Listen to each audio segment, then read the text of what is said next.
Hello friends, this is Ramanuj Vishwakarma and today we will discuss about the morphology of honeybee. So what do you mean by morphology? Means the study about the physical form and description of any of the organism, that is called morphology.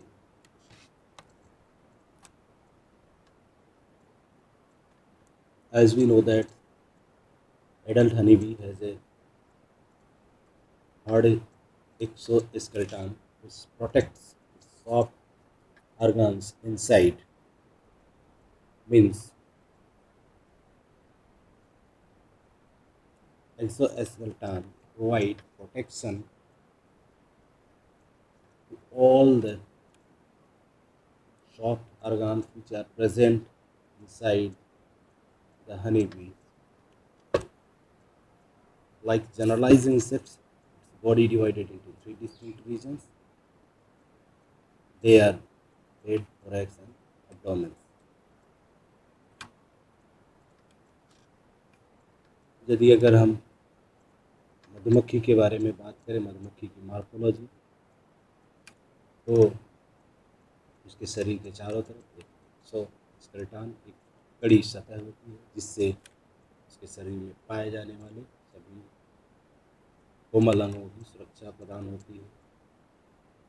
और यदि अगर हम अन्य कीड़ों से, साधारण कीड़ों से इसकी तुलना करें तो मधुमक्खियों का शरीर भी तीन भागों में बटा होता है, जैसे head, thorax and abdomen. So now we will go what are the appendages and what are the organs are present in or on each body parts.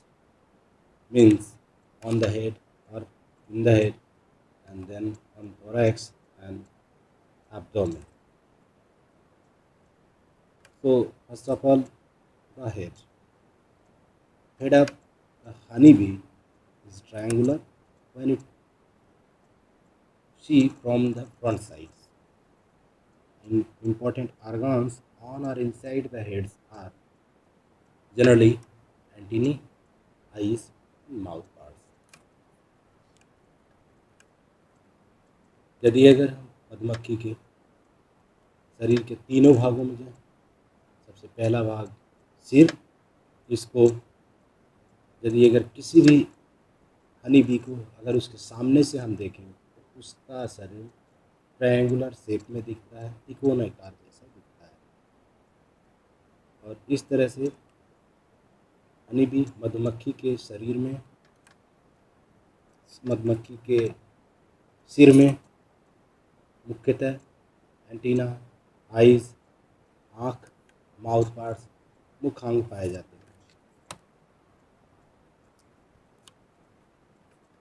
Now we will discuss some of the general characteristics and uses of the parts or organs present on or inside the heads. So antenna is the first. The antenna is geniculate type, which is having a large scape, which is having a large scape. Here you can see this large scape. Then the second smallest part is the pedicel, and then there is a 10 numbers of the flagella. Plural is called flagella. In case of the queen and worker, I means in female caste, there would be 10 numbers of the flagella, and if you look, if you see the male caste means drone, it will be the 11 numbers. And however, with the help of this antennae, they can feel the taste and smell of any of the things with the help of their antenna. हम सभी जानते हैं कि मधुमक्खियों में एक विशेष प्रकार का organ होता है उनके सिर पे, जिसे हम एंटीना कहते हैं। ये एंटीना उनके सिर पे एक जोड़ी होती है और इसका जो कीट विज्ञान की भाषा में जो प्रकार होता है वो जेनिकुलेट टाइप में होता है, जिसको हम कोहनी के आकार का कहते हैं। और अगर आप देखेंगे साधारणतः किसी भी इंसेक्ट का एंटीना 3 भागों से मिलकर बना होता है, जिसमें स्केप, पेडिसिल और फ्लैजलम ये 3 भाग होते हैं। यहाँ पे आपको स्केप एक लंबा पार्ट दिख रहा है, दूसरा आपको पेडिसिल एक छोटा सा प्लेट नुमा स्ट्रक्चर अटैच्ड है इस स्केप से, और इसी पेडिसिल पर छोटे छोटे कुछ पार्ट्स अटैच्ड होते हैं जिनको हम फ्लैजला बोलते हैं। और इस तरह से जो फीमेल कास्ट मधुमक्खी की क्वीन वर्कर, उनमें उनके एंटीना में 10 नंबर ऑफ फ्लैजला पाए जाते हैं। जो मेल कास्ट होते हैं उनमें 11 नंबर ऑफ फ्लैजला पाए जाते हैं। Now coming to the second important parts of the head, that is eye. So as usual, honeybees have two types of the eyes. What those are is one large compound eye and another is the ocell eye. So there are two large compound eyes and 3 numbers of the ocell eye generally found in different coast of the honeybee. And however, each compound eye is composed of individual cells, that is called ommatidia.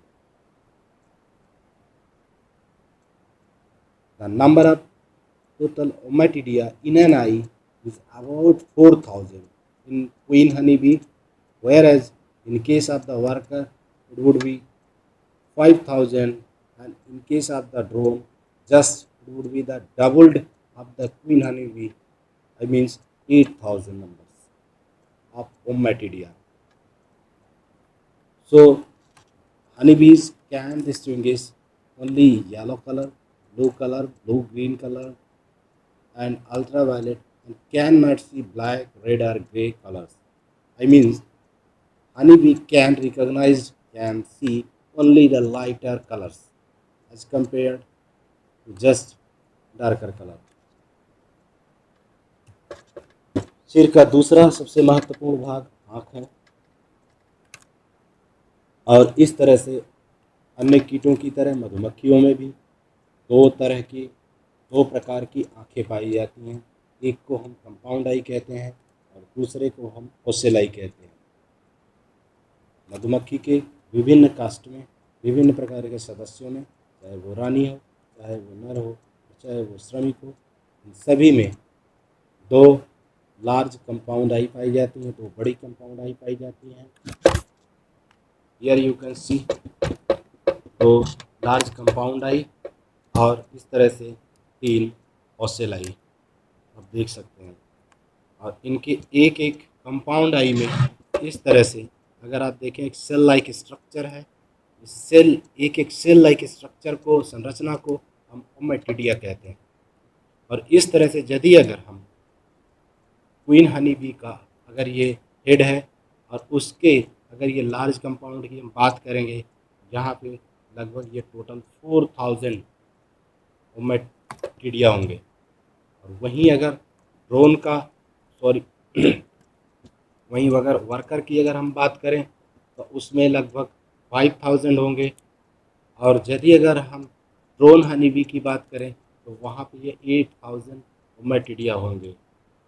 जैसे जैसे ये number of ommatidia बढ़ता जाएगा, ये compound आई का size भी बढ़ता चला जाएगा 5000। एंड देन यदि अगर 8000 होगा, जस्ट इसका डबल मीन्स ये एरिया। तो एक आइडेंटिफिकेशन के लिए तीनों कास्ट का उनके आइज़ की बेसिस पे मीन्स आसानी के साथ हम यदि अगर उनके दोनों कंपाउंड आई के बीच में ये जो स्पेस है यदि अगर बहुत ज़्यादा है तो वो क्वीन होगी, अगर उससे कम है तो वो वर्कर होगी। और यदि अगर इन दोनों के बीच में बहुत ही कम स्पेस बचा है तो इसका मतलब वो ड्रोन या नर मधुमक्खी है। और इस तरह से अपनी आँखों की सहायता से मधुमक्खियाँ सबसे ज़्यादा जो हल्के कलर होते हैं ये उनको आसानी के साथ पहचान सकती हैं और देख सकती हैं, जैसे पीला रंग, नीला रंग, नीला, हरा रंग, अल्ट्रावायलेट रंग, और इस तरह से वो गाढ़े कलर को नहीं देख पाती, नहीं समझ पाती, जैसे ब्लैक रंग, काला रंग, लाल या grey colour. Now coming to the third important organs of the head, that is mouth parts. Likewise, the insects, honeybees have combined mouth parts, means chewing and lapping type of mouth parts present in honeybee. It consists of a pair of mandibles for grasping, feeding pollen, holding wax during comb breeding, and for defense mainly in worker bees. Here in this figure, you can see the mandible. With the help of this mandible, these worker bees particularly, they can grasp, they can feed the pollen, they can mold the wax during comb building, and this, with the help of this mandible, they can also take help during defense. So these are the some sole or main function of this mandible in worker bees. And however, the proboscis or tongue, which is called tongue, is a modification of the glossa and is a sheath-like structure covered by labium, two lateral maxillae and two paraglossi unite together and to form a food canal-like structure. So honeybees is used the food canal for drawing nectar from the flowers. इस तरह से मधुमक्खियों के शरीर के सिर का तीसरा जो महत्वपूर्ण ऑर्गन है वो माउथ पार्ट्स यानी उनका मुखांग है। मधुमक्खियों में च्यूइंग, चबाने और चाटने वाले प्रकार के मुखांग पाए जाते हैं, और इस तरह से इनके मुखांग में बाकी सारे सदस्यों का, जैसे कि नर हो या रानी हो, इन दोनों का बहुत ही साधारण मुखांग होता है, लेकिन वहीं श्रमिक मधुमक्खी का मुखांग के कुछ भाग विशेष रूप से तैयार किए गए हैं प्रकृति के द्वारा, जिनके कुछ प्रमुख कार्य हैं। जैसे जो सबसे महत्वपूर्ण इसका अंग होता है मुखांग का, उसे हम मैंडिबल कहते हैं। इस मैंडिबल की सहायता से खास करके वर्कर बी द्वारा ग्रेस्पिंग, शिकार पकड़ने के लिए और पॉलन को फीड कर, और इस तरह से उनके छत्ते में प्रोड्यूस होने वाले वैक्स को उसको मोल्ड करके छत्ते के निर्माण कार्य या फिर शत्रुओं से रक्षा में इस मैंडिबल के द्वारा हेल्प लिया जाता है। और तत्पश्चात मधुमक्खियों में कीटों या अन्य जीवों की तरह इनमें भी टंग पाया जाता है, जिसको हम प्रोबोसिस कहते हैं। ये ग्लोसा के रूप में मॉडिफाइड होता है और इस तरह से इसमें एक शीथ लाइक स्ट्रक्चर पाया जाता है। और ये शीथ लाइक स्ट्रक्चर जो है वो लाइबियम और लैटरल मैक्सिली और पैराग्लोसा से कवर्ड रहता है, और ये तीनों भाग मिल करके एक जस्ट सिंपली एक सिरिंज लाइक जॉइंटली एक सिरिंज लाइक स्ट्रक्चर तैयार करते हैं, जिसको हम फूड कैनाल कहते हैं। मधुमक्खियों में यह फूड कैनाल खास करके फूलों से पुष्प रस यानी नेक्टर इकट्ठा करने के लिए बना होता है।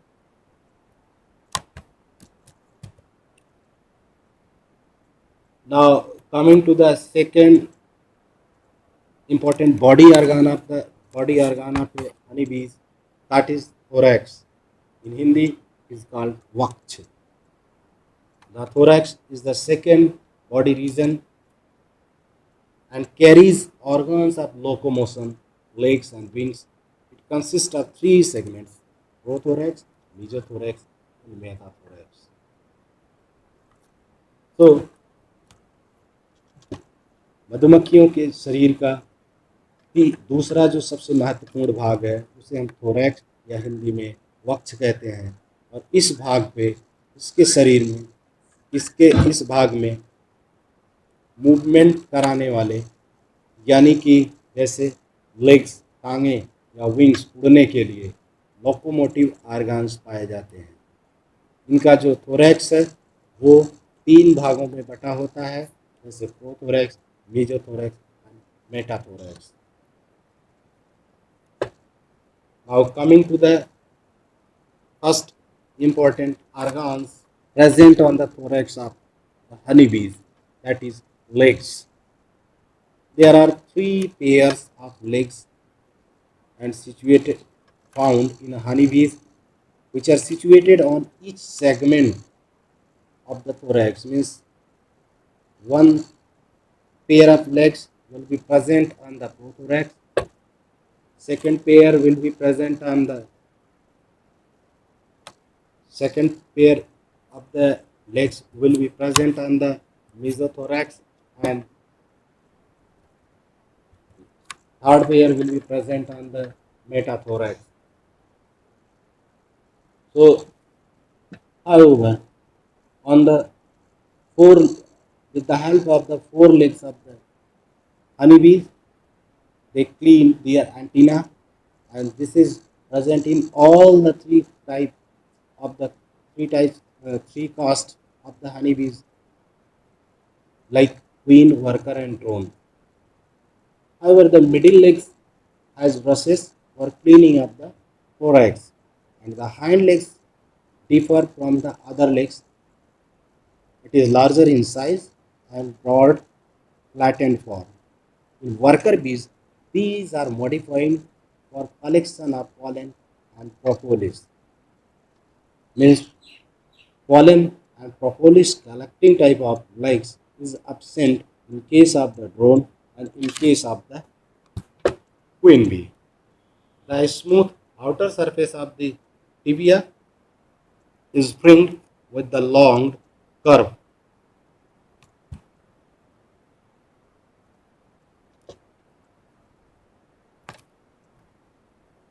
Ring with long curved hair forming the pollen brush or scopa, and the space thus enclosed is known as the pollen basket or caricula. So, by seeing of this single legs, you can see each and every part of this legs. First part of this legs, which is jointed with the thorax, that is coxa, then second part trochanter, and third part femur, fourth part is tibia, and then metatarsus and tarsus. However, this one is the 4 legs, means with the help of these legs generally they can clean their antenna. With the second pair, just simply for cleaning of the thorax, and with the help, and this one is the third pair, means hind leg of worker honeybees. Particularly, this is modified into the palm for the collection of the pollen and propolis.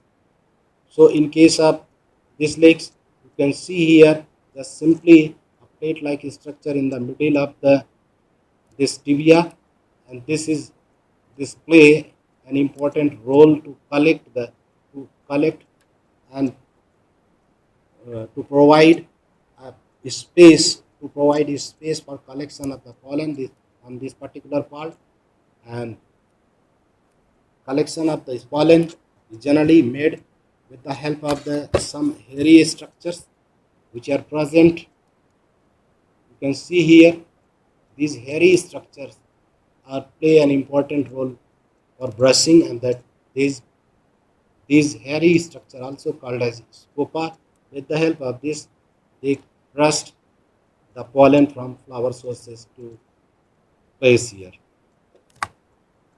दूसरा सबसे महत्वपूर्ण भाग मधुमक्खी का वो उसके legs हैं, उनकी टांगे हैं, जो थोरैक्स पे पाया जाता है। इस तरह से मधुमक्खियों में 3 जोड़ी टांगे पाई जाती हैं। उनमें पहली जोड़ी जो है वो एंटीना क्लीनर जानी जाती है, और इस तरह से तीनों कास्ट में ये 4 लेग्स, पहली जोड़ी टांग तीनों कास्ट में एक प्रकार की ही पाई जाएंगी, कोई इनमें अंतर नहीं होता, चाहे वो क्वीन की हो, रानी की हो, चाहे वो वर्कर की हो, चाहे वो ड्रोन की हो। इनका सेम उसी तरह से मिडिल लेग भी वो थोरैक्स को क्लीनिंग करने के लिए उसके जो ब्रश होते हैं ये उसके लिए बना होता है। तीनों कास्ट में ये सेम होता है। लेकिन तीसरी जोड़ी जो टांग होती है मधुमक्खियों की, खास कर करके जो वर्कर बी है वो ड्रोन और क्वीन हनी बी के हाइंड लेग से डिफर्ड करता है। और इस तरह से वर्कर हनी बी का जो लेग है वो pollen collecting type of pollen and propolis collecting type of form में रूपांतरित होता है। वो रूपांतरण इसलिए होता है कि साधारणतः सबसे पहले हम आपको बताएं कि एक लेग के कौन कौन से भाग होते हैं। तो जो थोरैक्स से भाग सटा हुआ होता है लेग का, उनकी टांग का, वो कोक्सा होता है, दूसरा ट्रोकेंटर, तीसरा फीमर, चौथा tibia and then tarsus, metatarsus and so far. पहली जोड़ी टांग है जिसको हम 4 लेग्स, मध्य जोड़ी टांग है जिसको मिडिल लेग्स, और ये अंतिम जोड़ी जिसको हम हाइंड लेग्स। यहाँ आप इस लेग के ये चौथे भाग में पहला कोक्सा, ट्रोकेंटर, फीमर, टिबिया, यहाँ टिबिया को आप देख सकते हैं। इस टिबिया में यहाँ पॉलन बास्केट लिखा हुआ है, मीन्स एक प्लेट नुमा, सिर्फ ये भाग थोड़ा सा दबा हुआ होता है, गड्ढे नुमा हल्का सा दिखेगा। तो इस भाग में पॉलन इकट्ठा किया जाता है, स्टोर किया जाता है, इसको पॉलन बास्केट कहते हैं या अंग्रेज जूलॉजिकल भाषा में कॉर्बिकुला कहते हैं। और इस पॉलन को इकट्ठा करने का काम यहाँ इस टिबिया के किनारे में चारों तरफ इसके हेयर सोते हैं। इन हेयर की मदद से यहाँ पे पॉलन को फ्लावर से इकट्ठा कर करके लाया जाता है, जिसे हम पॉलन ब्रश या स्कोपा कहते हैं। इस तरह से मधुमक्खियों के 3 जोड़ी टांगे रहे। Now coming to the second important organs of the thorax of honeybees, that is the wings. There are 2 sets of the wings are present in a honeybee, one on each side of the thorax. The 4 wings are larger than the hind wings, and the both are synchronizing in the flight with a row of wing hooks or humuli on the hind wings that would hitch into a fold on the rear edge of the 4 wings. So already I have told you the honeybee thorax is divided into 3 parts: prethorax, mesothorax and metathorax, and they are having 2 pairs, 2 different set of the wings, means 4 wings and hind wings. So however the 4 wings are present on the mesothorax and hind wings are present on the metathorax, and they are having at the end, posterior end of the 4 wing and anterior end of the hind wing, there is a hook like structure that is called humuli. With the help of this humuli hooks, simply they joined it, and by joining they can fan, and with the help of this organ they complete the process of the fanning inside the colony. इस तरह से मधुमक्खियों के thorax पर पाया जाने वाला दूसरा सबसे महत्वपूर्ण अंग विंग्स यानी पंख है। मधुमक्खियों में कुल 2 विभिन्न प्रकार के पंख पाए जाते हैं। इनमें से इनके थोरैक्स के पहला जोड़ी जो पंख होगा इनके थोरैक्स के दूसरे खंड पे होगा, और तीसरा यानी कि जो हाइंड विंग्स वो तीसरे इनके थोरैक्स के तीसरे भाग पर उपस्थित होता है। और इस तरह से जो इनका 4 विंग्स होता है, अगला जोड़ी पंख होता है वो पिछले जोड़ी से कुछ हद तक बड़ा होता है, और अगले जोड़ी पंख के अंत में और पिछले जोड़ी पंख के शुरुआत में उन दोनों जगहों पर एक हुक जैसी संरचना बनी होती है, जिसकी मदद से ये अगले जोड़ी और पिछली जोड़ी को जोड़ कर करके फैनिंग का काम करते हैं या फ्लाइट का काम करते हैं। Now coming to the third important reason or part of a honeybee, that is the abdomen. The abdomen in adult worker and queens appears to be 6 segmented, means segments 8 and 10th 8 to 10th are vestigial type, and the first segment is fused with the thorax and abdomen.